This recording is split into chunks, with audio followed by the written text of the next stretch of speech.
What's going on, people? We are Tottenham TV back here in the studio after Spurs have bottled it once again. We have lost to Ipswich by 2-1 just before an international break, with a big opportunity for Spurs to go third in an absolutely shambolic performance. It really was a bit of a rally in the second half, but I mean, it just wasn't good enough from start to finish, really.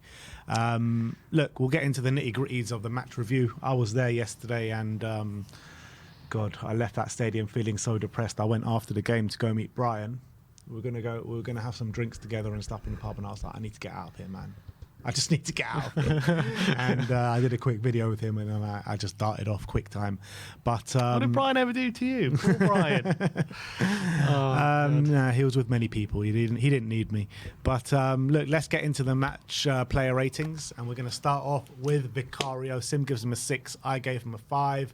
I mean, I don't think he made a save for the whole day, to be honest. I think he was largely untested in terms of what he was doing. I thought it was a bit poor, that parry for him to go straight into Dragusin, which nearly was an own goal. I guess he was kind of strong from his crossing as well. But yeah, it was a kind of unbusy day for Vicario.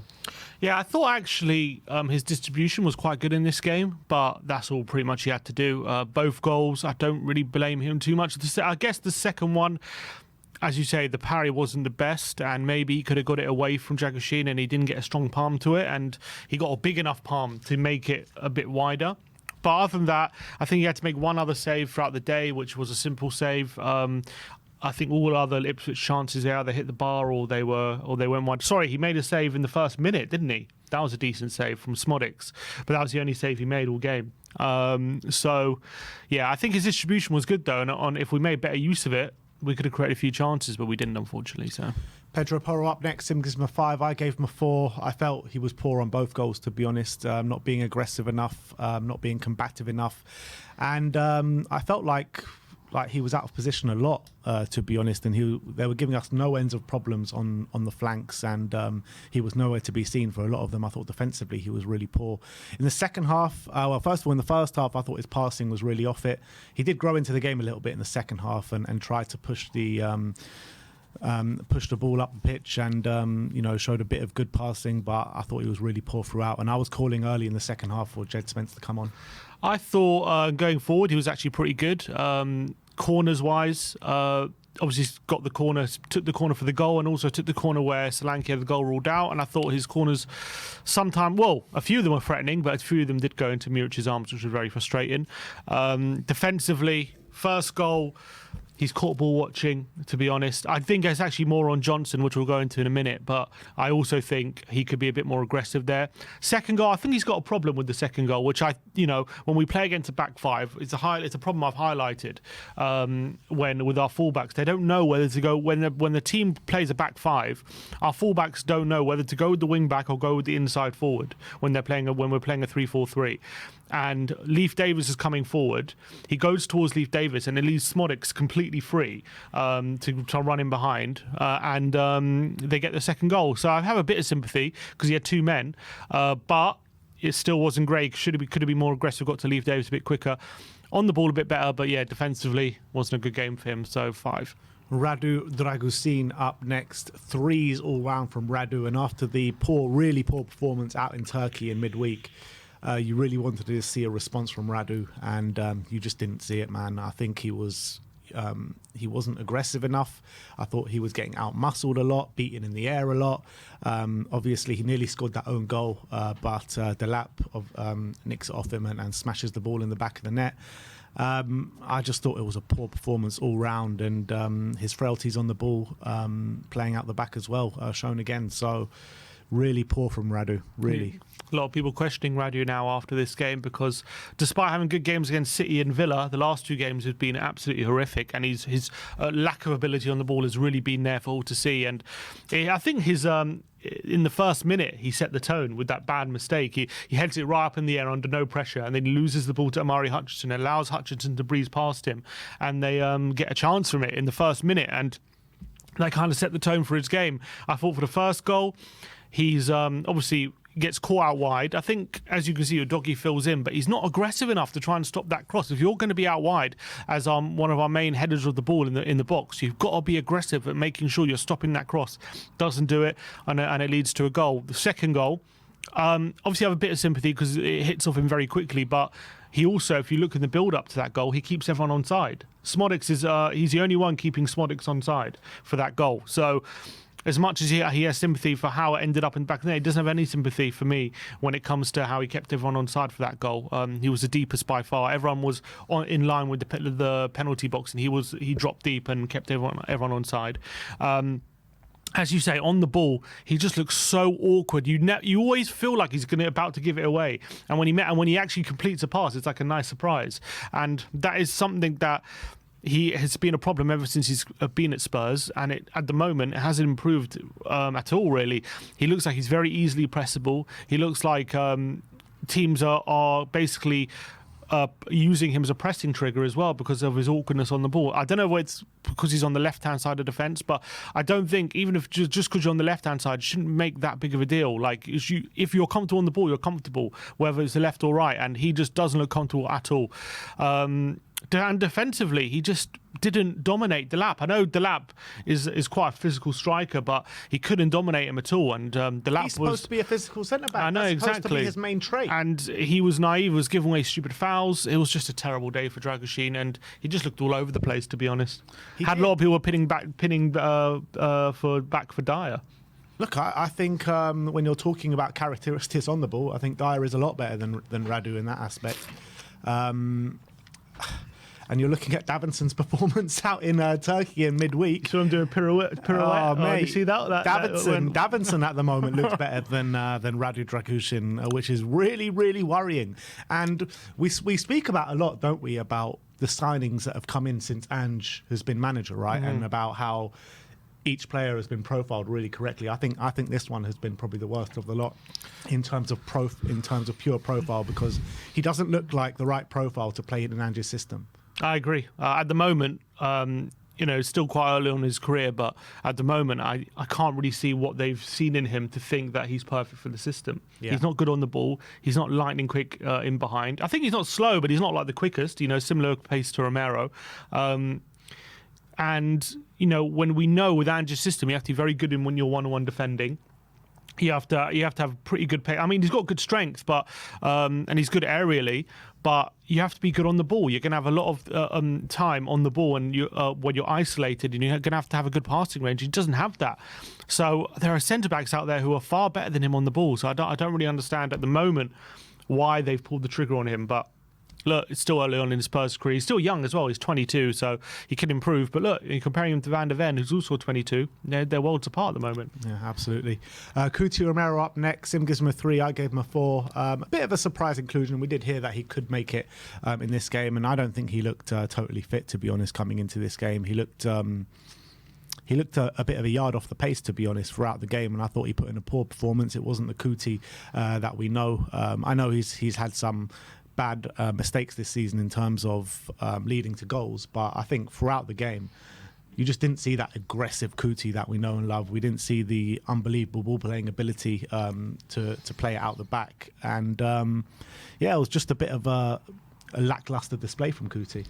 I think some of his passing into Solanke was decent. I remember he set up a chance for Solanke in the first half, but there was also times, especially in the second half, when the game got a bit frantic. His passing was just going out of play, and he seemed to be he's struggling with something. I agree.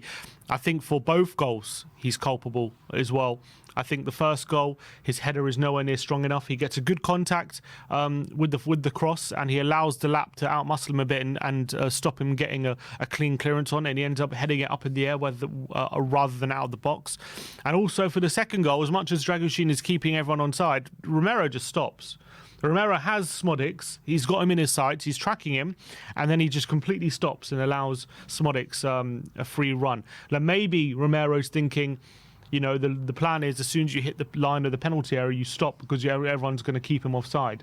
Maybe that was the plan, but in that situation, you've got to be aware of where everyone is. You've got to be aware of where Dragusin is. If he's dropped deep, you've got to keep following Smodics.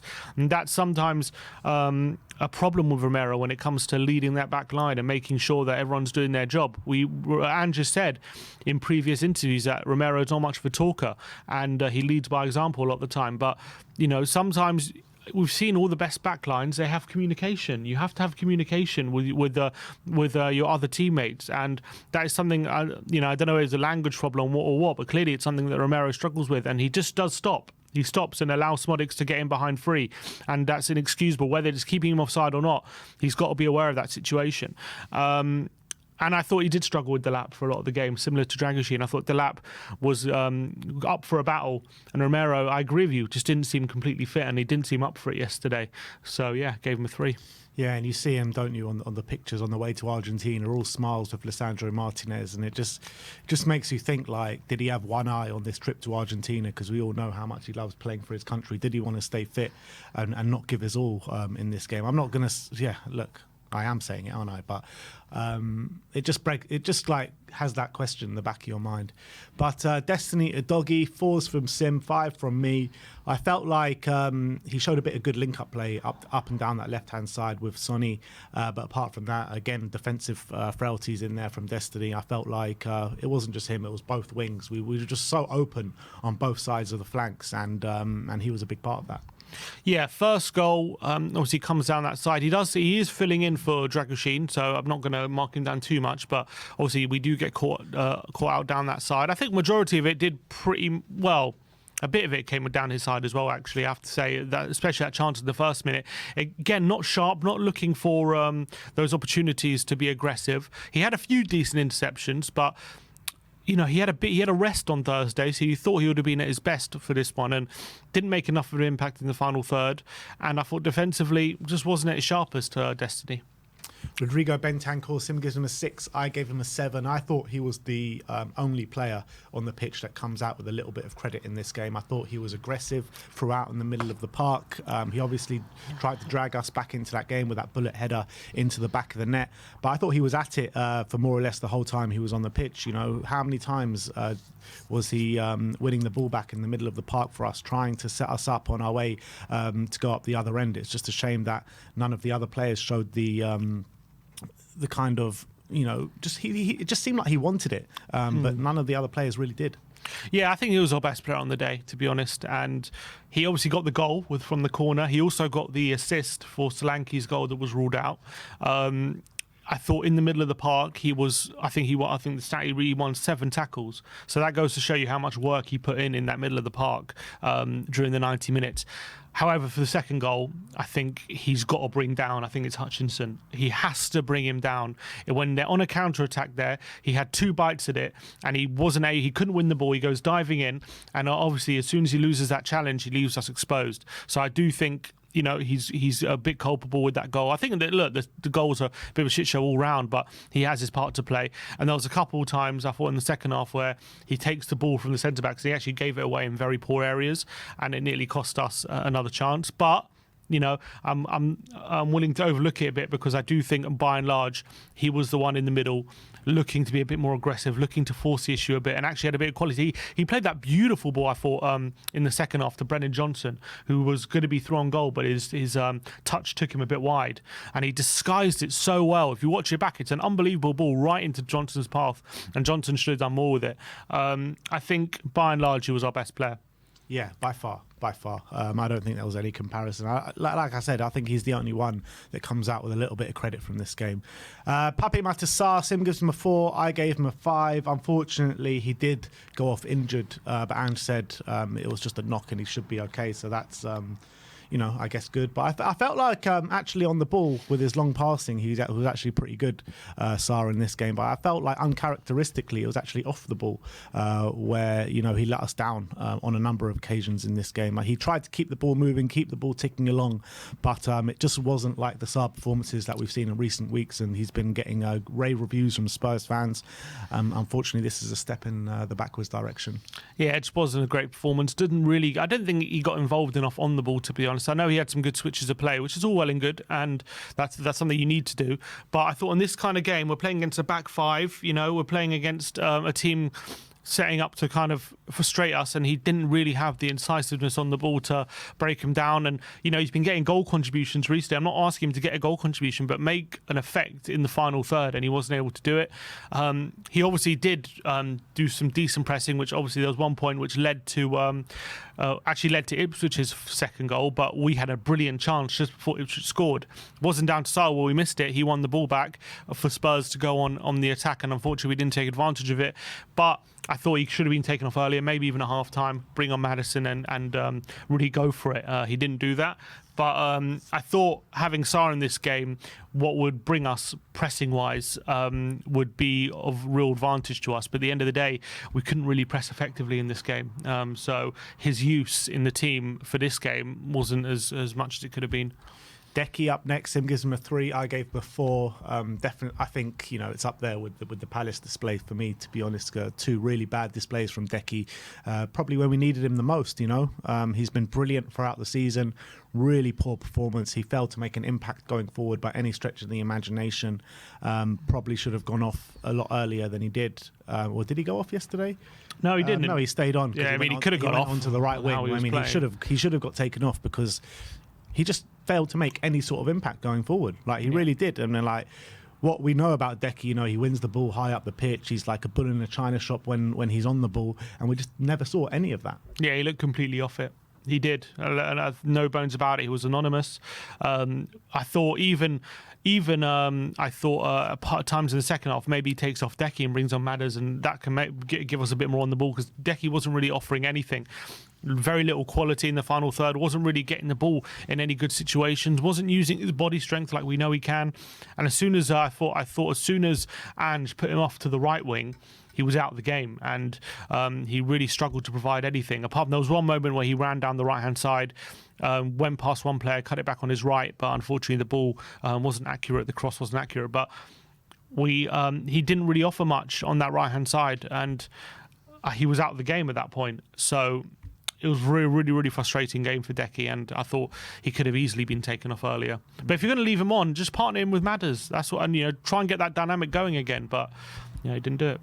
Sonny up next. 6s all round for Sonny, and I felt like Sonny was the only one that had the ability and that was thinking about taking a shot on. He had 4 shots on the day, 2 on target, 2 off target. A nice little shift and shoot, which I'm not sure if the keeper saved or it went just over the bar, but he needed to try that more. We were struggling to really create chances, and Sonny's got that ability to keep the ball moving, and a brilliant cross in the first few minutes for Brennan Johnson, where Brennan's got to be doing a lot better from. And he was the only one that could provide any sort of little bits of quality for us to have chances on the day. So, I felt like there were a few good moments in there from Sonny, but ultimately it still wasn't a great performance. Yeah, I think, probably our brightest attacker on the day, to be honest.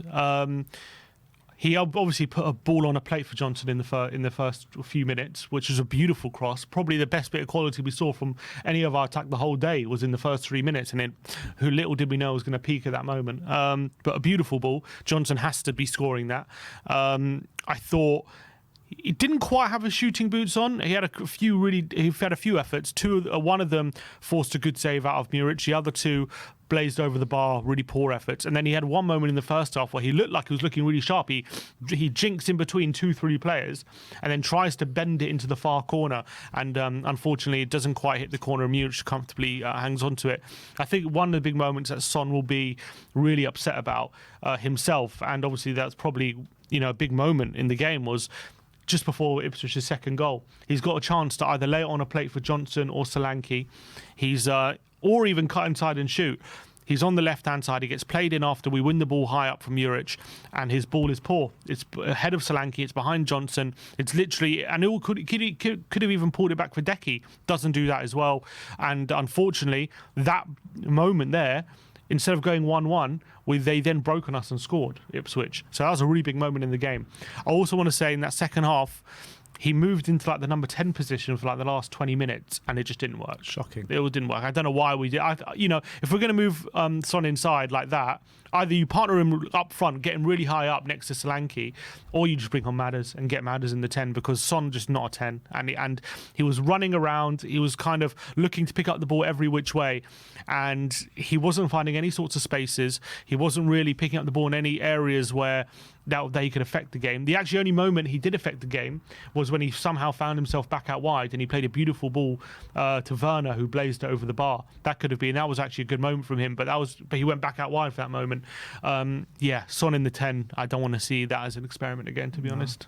Solanke up next. Him gives him a 6. I gave him a 5. You know what you're going to get with Solanke: full of running, full of effort, full of desire. But I felt there was a bit of a lack of quality, and that chance comes right at the end to him. He has Sonny in the box.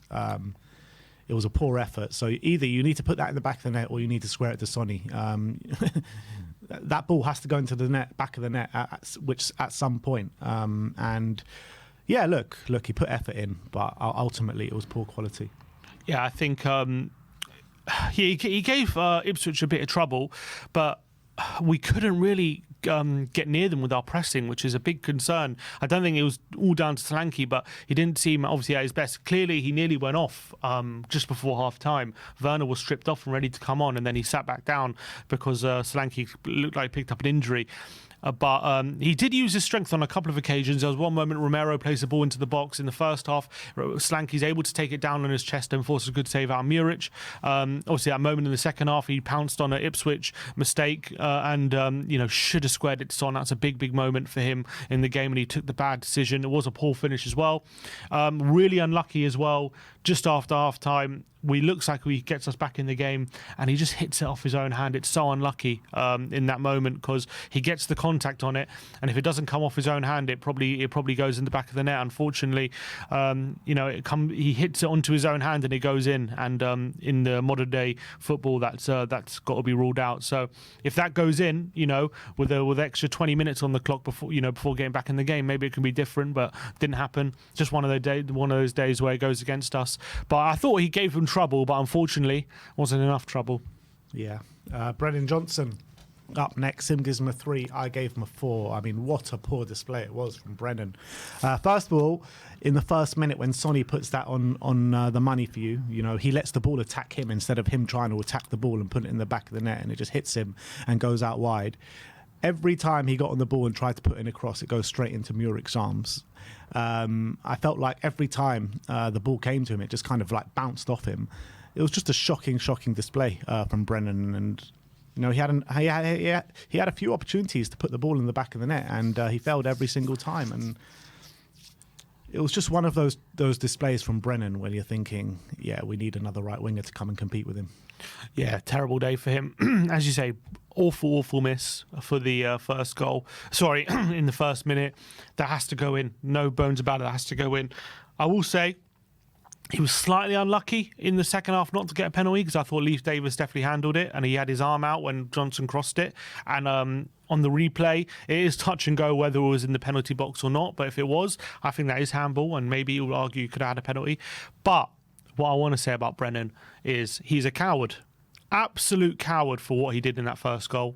I thought that was unforgivable. What he did for that first goal. He saw the situation unfolding. If you actually watch the replay of the goal, he notices what Smodic's about to do. He goes towards him, and then as soon as Smodic is about to do the overhead kick, he backs away. He backs away, and that's cowardly. You need players playing for your team who are going to put their body on the line for the team. You need players who are going to give everything for the team, and Johnson was pathetic and cowardly in that moment. I'm not saying that's his character and that's who he is, but I'm saying in that moment, that's exactly what he was. And there is no excuse for what he did in that moment, in my opinion. And I think Ange will be looking at that and will be absolutely seething and will be furious with Brennan Johnson, because if he just puts his body on the line, he gets a free kick there, and there's no goal. No goal happens. And he knows that. Johnson knows it, and he pulled out the challenge, and that's absolutely unforgivable. And if I was the manager, if I saw that, I might have hooked him there and then, because you can't be doing that on the pitch and expect to stay on the pitch. I'm sorry, that was inexcusable from Brennan. Inexcusable. Yeah, I can't disagree with that. Timo Werner, the substitute, the only one that we're going to rate. Sim gives him a 6. I gave him a 5. He came on. He did add a bit of attacking impetus. He was beating his man on the outside. He was getting in balls. He was having a couple of shots, but ultimately his shooting quality was well off it. I mean, it was a classic Timo display. Let's be real. Where we know that Timo's got the pace and Timo can beat his man, but it's his quality in the finishing. And if we had someone to come on with a bit of quality in the shot, a bit of quality in the cross, then we might be sitting here talking about, an undeserved draw or something like that. But it was just classic Timo, in my opinion. But at least he gave some effort. Yeah, I think he gave us something, a bit more pace. I thought some of his deliveries from the left-hand side were actually pretty good. A couple of times he got in on his left foot, put some decent balls across the box as well. There was one time he cut in on his right foot and put a decent ball to the back post. Unfortunately, again, we did take advantage of it. But whenever Timo gets on the pitch, it always comes with Timo-like actions. And that shot, which was really well set up from Son, plays it to Timo, and unfortunately he's on his left foot and he just blazes it over the bar, and that was a really good opportunity just on the edge of the area to get back in the game. He also did have an effort from about 30 yards, which I don't think he don't know why he shot from there, but it did force the corner, albeit I don't think it was going in anyway, but Muric had to tip it over. I thought it was a decent cameo from him. I thought he offered more than Johnson, and he offered it looked like the game was dying a bit, and he injected something into the game, and it looked like maybe we might have gotten something when he came on. So give him a bit of credit, but unfortunately still a lack of quality. Yeah, and let's finish off talking about Ange Postecoglou, who's coming under a lot of criticism and a lot of fire today. Sim gives him a 2. I gave him a 4. And look, I think when we saw the team line up before the game, we're all saying that's probably the team that we want to see. That's the strongest team. But in classic Tottenham fashion, we come out and we don't push the agenda in our favour. We had a massive opportunity to go third. We had a massive opportunity to dispel this bloody stupid international break record, where it's now 5 losses, straight losses before international breaks. And I don't know what happened. I really don't know what happened, but it's up to Ange Postecoglou to get these players up for these kind of games. And he just fails to do that quite regularly now. Crystal Palace, now Ipswich, 2 absolutely dreadful displays where we really need the 3 points and where we should be getting the 3 points. It's just like any team that hasn't won in a while, any team that hasn't won all season, just come and play Tottenham, we'll give you the points. We're like a charity case at this point. It's unbelievable what is going on at this football club. And Ange Postecoglou, he's got to be getting his players up for this game. And yes, the players are just as culpable, in my opinion, as Ange for this game. But you look at the changes and the tactical decisions that he'd made during the game. It's absolutely shocking. At half-time, everyone in that stadium, including myself, probably you guys in the studio, are calling for changes. We need changes. Bring on Maddison. He's the one with the guile that can unlock defences. Why didn't we see Maddison until 5 minutes before the end of the game? I think it was absolutely ludicrous.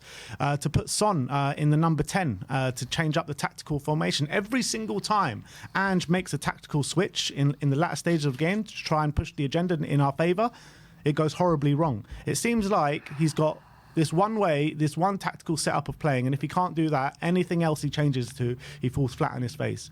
And look, a lot of question marks coming towards Ange, and if you're looking at his record now, since that Chelsea game, 17 wins and 17 losses or something, which a lot of managers have been sacked for a lot less at Tottenham Hotspur. That's the reality. 5 wins now and 5 losses so far this season. It is nowhere near good enough. You're looking at some of the teams that we've lost to this season.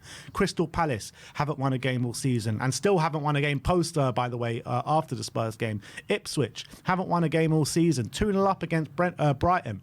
There's a clear issue here at Spurs, and I don't think it's just Ange. I think the players are very much involved too, and I think it stems right through from the top of the club all the way to the bottom. I think everyone is culpable for what's going on at Tottenham at the moment.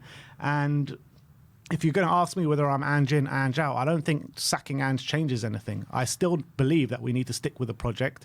I still think that, you have seen a few signs of improvement from last season to this season, but you cannot get away from the fact of the results. It's a results-driven business. And for Spurs to have 5 losses so far this season, it is nowhere near good enough. And if these results continue to happen after the international break, with the games coming thick and fast in December as well, I don't know if Ange's going to last till Christmas. Yeah, well, I mean, look, I do think he'll last till Christmas. I'm confident that, not that we're going to go on a big run of wins, but I'm confident we can keep ourselves in and around that top 4 battle. Up until then, for sure, in my opinion, because the league is so tight, and that could probably save him. The fact that at the end of the day, we're only 3 points off third, but when you're losing at home to Ipswich, there's a serious problem. There's no doubt about it. When that kind of result is happening, regardless of, we're juggling Europa League and all these different things, Ange I thought anyway, was doing a good job managing the squad, and he was doing a good job, giving certain minutes to certain players in certain competitions and making sure he's got a balance. But if you throw the game on Thursday, you can't lose the game on Sunday. That is just the bare facts in the matter. He said on Thursday, by taking off Johnson and Son at half time and, starting 3 teenagers, I wasn't against it. I'm not criticising him for that. I'm just saying he was sending out a message that the more important game is Sunday, and we're doing all this so that we're keeping players fresh for Sunday. Then you can't then have the excuse of, they were tired on Thursday because they played on Thursday. I don't care if they had to travel from Turkey, all that kind of stuff. It's not an excuse. We have to take responsibility for that situation. The fact of the matter is, we ended the game stronger, and we ended the game looking like we have a lot more to give. So I don't think fitness, because we play on Thursday, is an issue, despite the fact that there does seem to be some sort of correlation between us playing on a Thursday night and losing on a Sunday. Look, there's a correlation, but you can't use it as an excuse, because he's managing the squad in a way to take that excuse away. If he was playing the same players, and you can say that, but he's not. So I don't think any of the players can say, I'm playing Thursday, I'm playing Sunday, I'm tired. I don't use that. I don't buy that as an excuse. Yes, we've got 5 losses, and when you're losing so many games, that is absolutely unacceptable. I get the fact that we don't draw. So in a weird way, the fact we don't draw, we actually, we've won 5 and we've lost 5, still keeps you in the hunt, because if we had lost 5 and had a few draws in there, they would be well out of it. But because we've got 5 wins as well, only 2 teams have won more than 5 games this season. That's how tight this Premier League is. So it's as much as 5 losses on paper is absolutely horrific and it's unacceptable, the league is so competitive and it's so tight that 1 win and you're in the top 4 all of a sudden, and that's how tight it is. But the problem is, we're losing to teams who haven't won all season. That's another excuse you can't really say when you talk about a competitive league. Everyone's beating each other. Well, we're losing to teams who aren't beating anyone.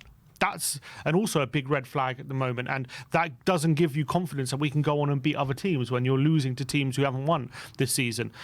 In this specific game, I thought his tactical changes was terrible. I thought moving Son inside was a terrible move. I thought only giving Maddison 5 minutes was a terrible move. I thought moving Decky to the right wing was a terrible move.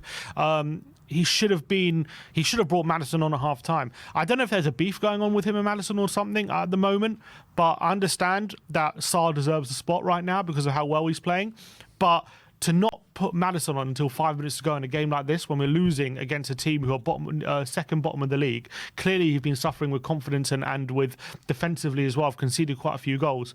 Who else better to come on and change the game and give something more than James Maddison? Give us a bit of magic. And it's not like he's been terrible this season. So I don't understand why I gave him 5 minutes. And also, it kind of feels like once he came on, Maddison, with 5 minutes to go, it's kind of like the game was frantic at that point. We're just lumping the ball in the box. We're like hitting and hoping at that point, because we've got the sense of urgency and we're just desperate to get back in the game. If he brings them on like 60th minute, there's still quite a bit of time, and he can still be a bit patient, Maddison. But it felt like, because I don't think Maddison was good when he came on, but I felt like when he came on, it was just a bit very, very frantic, and it felt like whenever he got the ball, he had to try a hero pass or he had to go long, and he didn't have time to be a bit patient and try and play through Ipswich because there was so little time. So why not bring him on earlier? Get him playing with Decky, really force the issue, really go at Ipswich. We never really did that. And I think Ipswich out-tacted us. They changed their system to a back 5, and he didn't know how to compete with that. Not the first time it's happened, even recent weeks. It happened against Palace, they went to a back. They obviously played with the back five. And we really struggled against them. Maybe Ipswich learned from that. They saw what Palace did to us, and they thought, well, they'll follow suit because they changed their system. They went to a back five, and they caught us off guard. And Ange again wasn't able to influence the game from the bench, given the tactical changes from Ipswich. And when you're being out-tacted by a team who are second bottom, that's a big problem. I'm not sitting here saying I'm Ange out because I'm not. As I say, because it's the league. So look, we're going well in Europa. We're in the quarterfinal of the Carabao. Those are two good things. League, we're 10th, and that's unacceptable, and we can't be 10th. But, as I've said, we're 3 points off third. So, as long as that's a scenario where the league is so tight, I don't think he's in danger of losing his job. If the top four do start to pull away, then I think the danger comes. And we do have Man City away coming up. If we lose that, maybe we will be looking like it could be 6 points, and then all of a sudden Fulham, who are in good form, then it could be 9. So that is where the danger comes. I think as long as we're in touching distance and we're going well in Europa and we're going well in Carabao, I don't think his job's in danger, and that's reality.